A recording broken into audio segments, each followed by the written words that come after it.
Republicans. We campaigned on it, and now we completely turned our back on it. I hate to break it to my progressive allies and friends. This is something that is supported by research. Everybody assumes government will control AI, but what happens if AI starts to control government? This is a giant middle finger to the American people. It's Political Rehab, where PTI meets The Daily Show. This week, Trump has no intelligence. Washington becomes a casino. Who killed CBS? Republicans finally grow a spine on the Iran war, and a close look at where the midterm battle really stands with 5 months to go. Is it getting even better for the Democrats? So much to talk about. Let's get right into this week's rundown.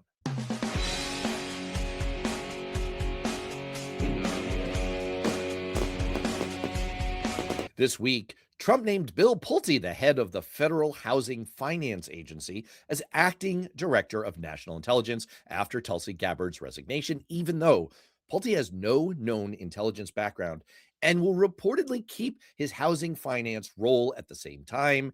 While the inability to afford housing is one of the biggest drivers of the affordability crisis, kind of seems like a full-time job. Matt, to me, the story here is Trump giving huge critical jobs to absolutely unqualified political hacks who probably have a bright future in prison.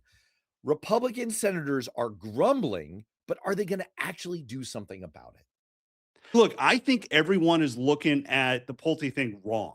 They get caught up on his qualifications, but that's not the right way to look at this. Trump had too many cabinet officials in his first term that did silly things like, I don't know, follow the Constitution or recuse themselves when there were obvious problems. Bondi wasn't doing enough to go after political opponents. That's why she got fired. Trump is not going to make that mistake again. Acting officials is his vetting process. He has 210 days to make sure they are 100% loyal to him, and they must prove that. Look at what happened to Attorney General. Todd Blanche passed the audition. The Comey indictment, the IRS immunity deal that prohibits government from going after the Trump family or his eldest sons, that sealed the deal. So the beauty for Trump is that this acting officials are temporary weapons, unencumbered by what's going on in the Senate.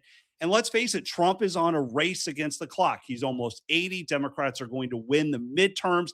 And when they do, his whole world changes. So he just doesn't have time to go through normal channels. This is a win-win. Qualifications just simply don't matter to him right now. I'm going to come in pretty hot on this one. I think that this is a giant middle finger to the American people. Right now, you need about $117,000 a year in order to be able to afford the typical home in America. That's about $29,000 more than the typical household earns. Bill Pulte is the guy in charge for Trump of trying to fix that. And he's giving him the job of being in charge of intelligence, which is about protecting America by knowing in advance what our enemies are trying to do to us. Imagine that you work for the CIA, the NSA, military intelligence. What message does this send to you? It says, I don't care about the job you do. I don't take you seriously. I don't take protecting America seriously. This is an absolute affront. This reminds me of that 1975 Daily News headline, Ford to City, drop dead. This is Trump saying to America, drop dead. I don't care.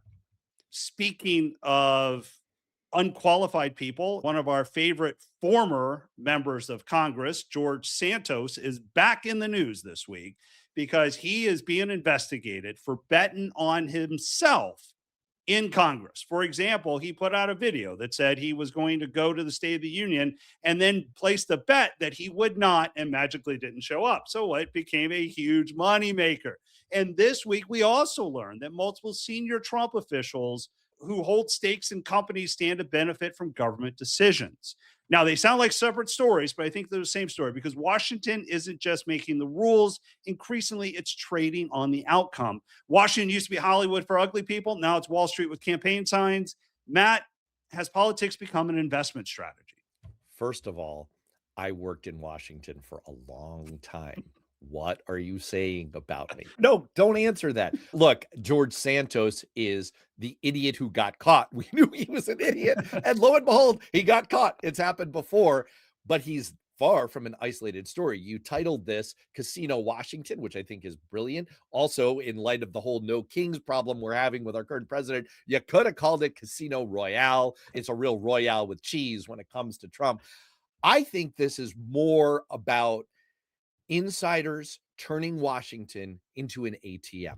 Insiders using not just prediction markets to cash in. The US Special Forces soldier who is accused of making about 400,000 bucks by betting on the capture of Maduro during the invasion of Venezuela. Numerous bets placed on these prediction markets about actions we would take in Iran, but also the entire crypto Ponzi scheme that the Trump family and others are engaged in. Hundreds and hundreds of millions of dollars, 802 million in income for Trump's crypto ventures in the first half of 2025 alone, where they're supposed to be regulating these things. No, they're treating it as a money-making opportunity, like Trump is treating the entire federal government. And what the rest of the government is seeing from his example is he's cashing in. Why shouldn't I cash in too? That's the Santos story. Even a partisan figure like James Comer is starting to wake up and say, we've got a problem here. He announced a formal investigation into Kalshi and Poly Market over concerns that users may be profiting from non-public military information. You think, James? Do you think? I remember when we spent all those years talking about Nancy Pelosi's stock trades. We were told it's outrageous that politicians and their families would get rich while serving government and that Washington was rigged. We are told insiders were playing by different rules. What strikes me about this and what really makes me pissed off is that now it's just so much in the open. It just feels so corrupt right now. And Republicans, we campaigned on it. And now we completely turned our back on it just because it seems to be our guys. It's despicable. It shouldn't be happening at all. Who killed CBS? The news this week that CBS had fired, and by CBS, Barry Weiss, longtime 60 Minutes correspondent Scott Pelley, after he publicly accused network leadership of murdering the program and undermining its journalism, sent shockwaves through media circles and political circles. This came, of course, after other senior 60 Minutes exits, Paramount's settlement with Trump, Colbert's cancellation, and open revolts from CBS News veterans. There is a case, though. As Michael Corleone said, it's just business. This is just a change in the business model. I personally call BS on that. But it's possible that I'm having a little bit of Democrats' bias to this. Matt, tell me honestly, do you buy that there's an actual business case, or is this all a sick political tryst between an aggrieved Barry Weiss, Larry Ellison, and the corrupt Donald Trump? Look, I think 60 Minutes has been struggling since Dan Rather produced fake documents on George W. Bush.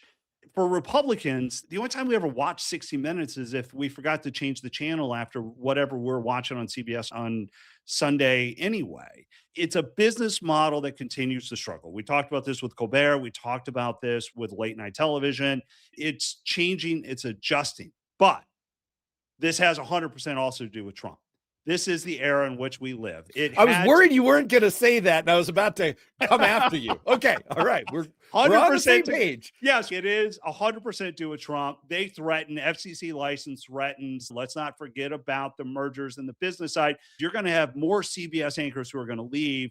The one thing Pelley really said that should alarm everyone is that they were trying to insert themselves and put in stories that were not true or sources that were not true. And that's what makes it easy to call this fake news and be able to attack it and not trust what we see with our own two eyes. Because of Trump, because of what they're trying to do, you start to get news that isn't necessarily accurate to appease one person. I think that the first thing you said about a changing business model in media is true. Have there been mistakes 25 years ago at CBS News? Sure. Have there been more recent mistakes? Probably. These are fig leaves. They are convenient excuses. I don't buy for a second that there wasn't a viable money-making approach to keeping Colbert on the air or keeping the veteran journalist Scott Pelley. This is all about Barry Weiss at the direction of Larry Ellison kowtowing to Trump for corporate profit. The news be damned. I want to get into what we are calling the art of the no deal.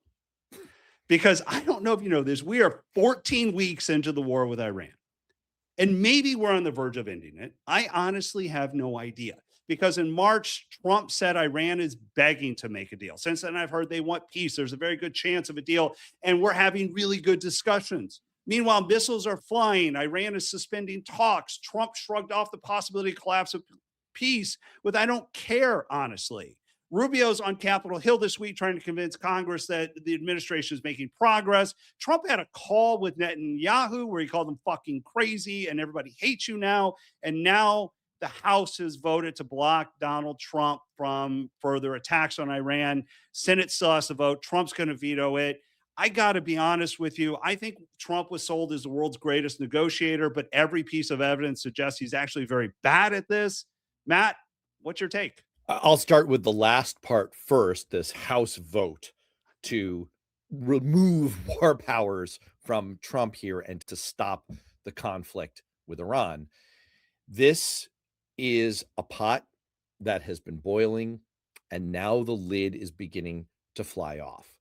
What's in the pot is the increasing cost of key inputs to the economy because of the chokehold that Iran has imposed on shipping lanes in the Strait of Hormuz.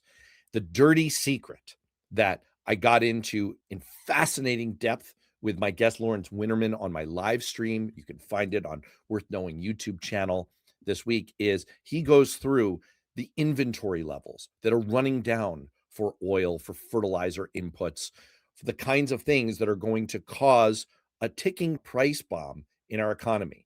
He estimates that we're between 6 and 9 months away from an explosion in prices because we will have run out of those key inventories. And even if you open up that chokehold right now, you still have to backfill. It takes months and months. The process of getting the oil out of the ground, through the strait, over here, refined to gas pumps. So the point is, we can't avoid the price bomb at this point. This is going to get worse before it gets better.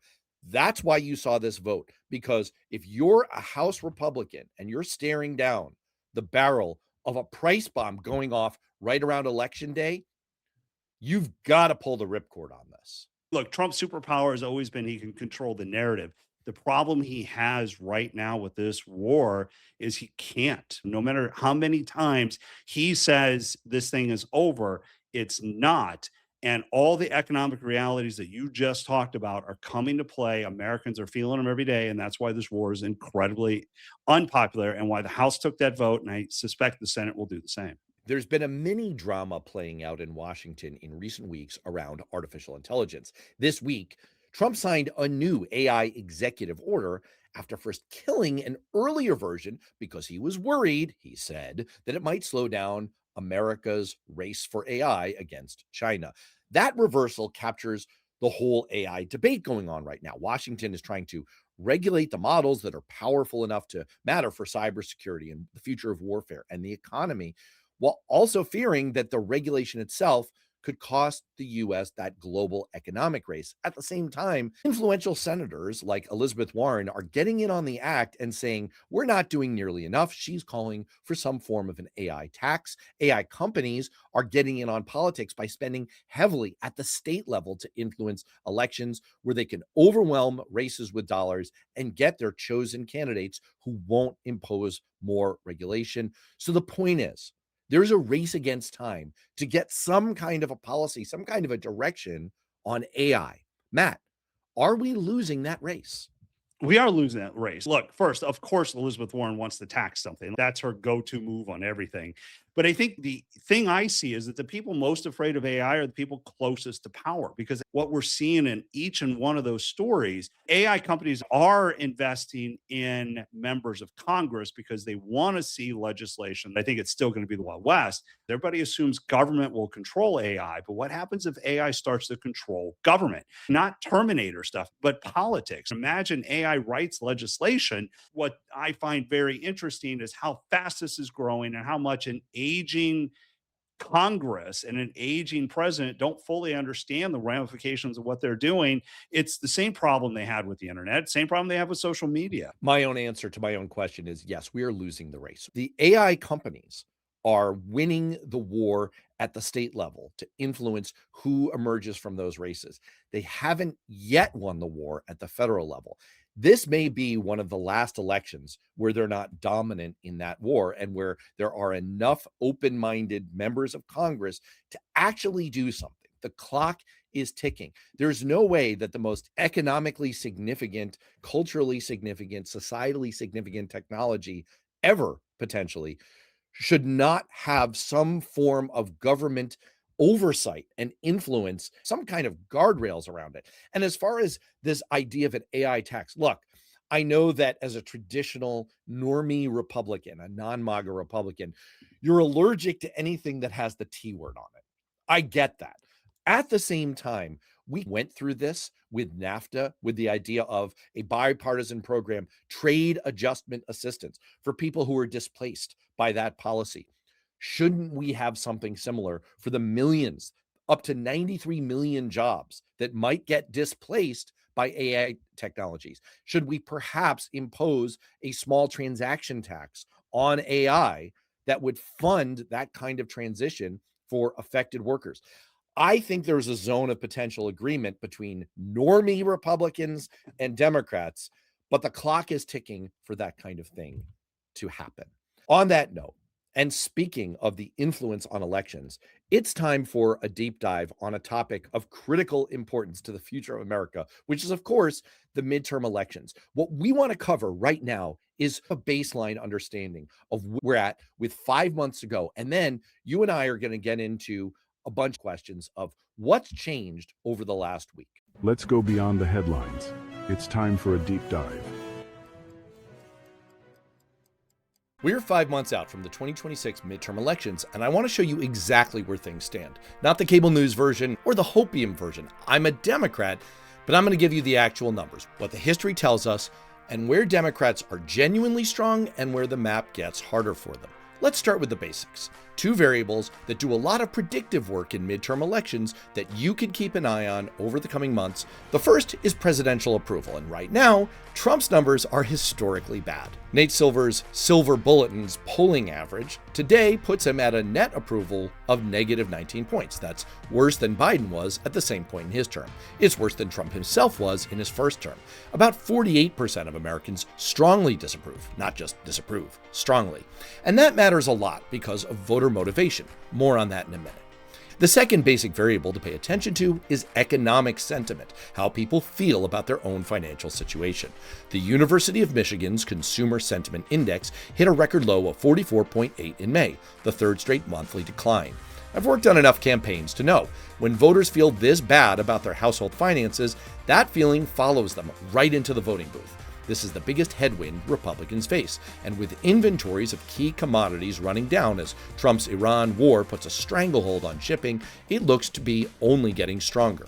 Those two underlying numbers are a good first approximation of where things are. But the measure that translates those broad sentiments into voting behavior is the generic congressional ballot. That's the poll that asks voters whether they generally prefer a Democrat or a Republican for Congress, without naming specific candidates.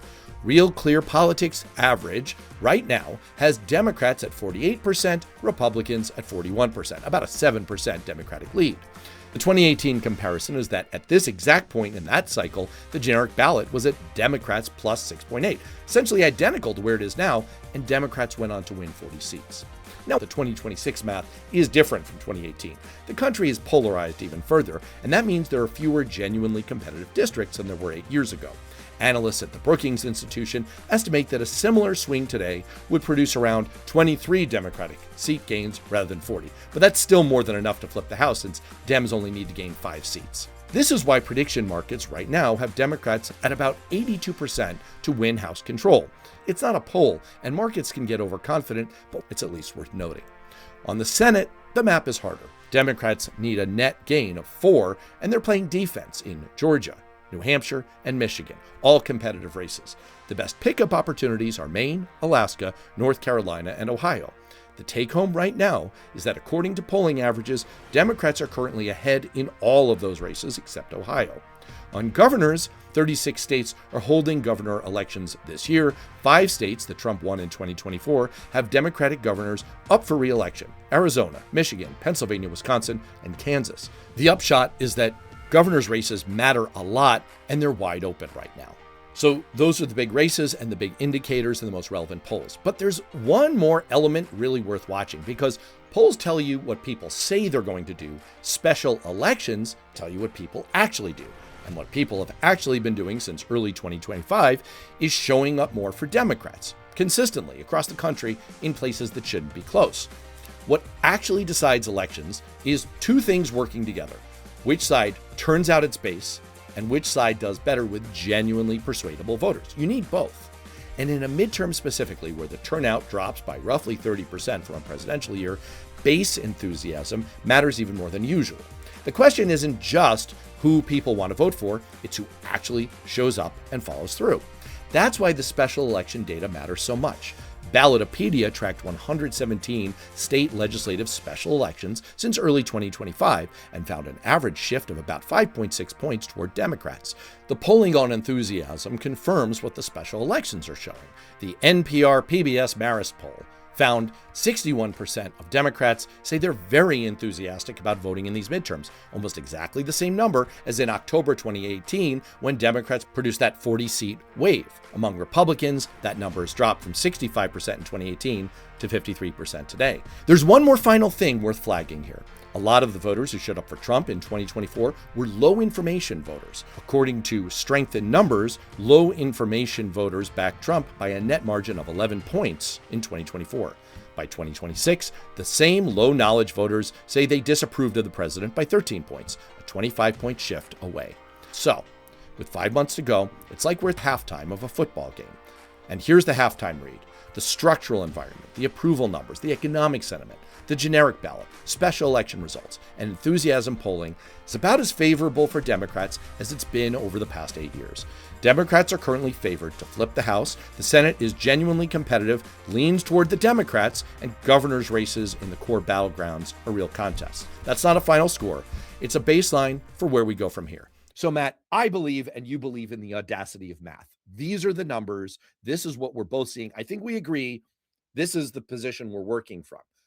On top, right? Like, you're on board with everything that I said there. Yeah. Building off of that, in this first week of June, what are you seeing? What are your observations around the news that might affect that kind of a baseline and our outlook toward the midterm elections? The first thing I'm looking at is South Carolina. This is my home state. What's interesting is Donald Trump endorsed in the governor's race this week. He picked the lieutenant governor over Nancy Mace. When January 6th happened, she was a freshman congresswoman just sworn in 3 days ahead of that. She was hypercritical of Donald Trump. And so then he primaried her, supported her opponent. Nikki Haley came in and saved her and made sure she won her primary, won her general election. And you know what Nancy Mace did? She endorsed Donald Trump in the 2024 election and continued calling herself MAGA Mace ever since. There's actually 2 other candidates in that race that I think are infinitely better and more interesting. This is a deep red state, and it's going to be curious to see how strong that Trump endorsement really does. And one more thing on South Carolina, Lindsey Graham right now is under 50%. So there's no guarantee that even Lindsey Graham's going to make it out of this runoff. So South Carolina and a deep red state is a true test of Trump's really strength amongst Republicans right now. So this is significant to you because it augurs what direction the Republican Party is taking. We've had multiple pieces of evidence recently, Right. Indiana, Massey, that Trump's grip in primary politics on the Republican Party is as ironclad as ever. You don't see any significance in the outcome here for the overall midterm landscape, though. Republicans are going to win governor regardless of who emerges. It really becomes interesting in deep red how strong he really is. It's a little microcosm of what we're seeing in the Republican Party, which then gets me to California, deep blue state. Now, the Republican Steve Hilton is the top vote getter. Now, I know there are several Democrats and you're splitting votes, but it does sort of get back to a little bit what you talked about last week is the change message when we talked about the Democrat autopsy. Are voters in California looking for a change? And how does that impact Gavin Newsom going forward? It's going to be an interesting dynamic to see the strength of Democrats and if Republicans can actually make it state like California interesting, or if it's just a one and done conversation. So that's what intrigued me about it that week. What do you see this week? To me, the top line is that the moderate wing of the Democratic Party is alive and winning. In Iowa, Democrats chose this candidate, Josh Turek, over the progressive Zach Walls. It was all a pitch around electability. When you're seeing this kind of thing play out in primaries this week, now it's been mixed across the board in this entire cycle, but it does show that there's still a ton of strength for traditional moderates, traditional Democrats, less aligned with the progressive wing of the party. The Cook Political Report moved the Iowa Senate race from likely Republican to just leans Republican on the strength of Turek winning. I hate to break it to my progressive allies and friends. This is something that is supported by research. There is strong evidence that you gain a margin of 1 to 2 additional points if you run a more centrist Democrat versus a more progressive candidate. That's a pretty robust finding that holds up across districts, across different kinds of races, and even in statewide races. It's meaningful when you're talking about swing races, close races, and it could be a difference in Iowa. What I found interesting in that, and this is uniquely to Democrats and not Republicans, is you can talk about electability. And for you, that is a winning message for you. If Republicans talk about electability, we get an entire wing of our party that just goes ballistic and thinks that you're not even a Republican. And so we end up losing those races and those tight and those swing districts. Republicans, we take the opposite approach. We take an extreme candidate and put it in a blue state and say, why didn't you win? Because we're stupid. I think it connects to another top line that I have coming out of the week, which is this cycle for Democrats is all about the desperation to defeat Trump and MAGA allies. That's what is really revealing about the whole Graham Platner debacle that occurred this week. He's been sexting women. He's a married man, sexting while married. Not great. His wife came out and strongly publicly defended him. Democratic leaders haven't abandoned him. I think this is going to turn into a nothing story, provided there is not another shoe to drop, because Democrats are so desperate to win. We have had so many cracks at Susan Collins over the years, many of them people that I worked with, knew well. I worked as a staffer in the Maine delegation for many years. I've written an article about this on Substack. People can find it, worthknowing.substack.com. I make the case that Graham Platner is going to beat Susan Collins. I'm very confident about this, as long as there isn't something even more horrible yet to come. Sexting while married is bad, but Trump has shown that this is nothing in today's political climate.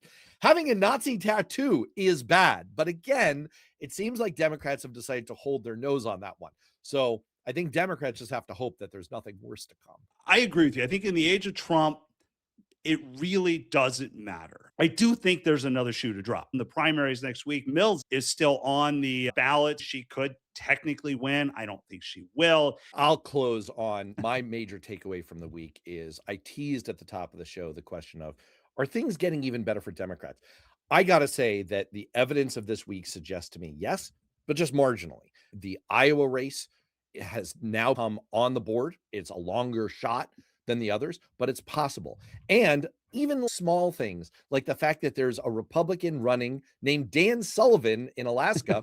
No, not the incumbent Republican senator, but another doppelganger named Dan Sullivan.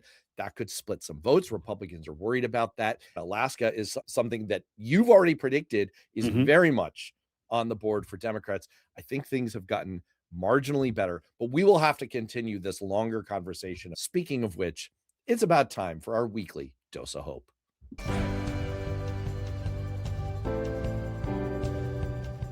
There were plenty of things this week that honestly could have been great for me to talk about.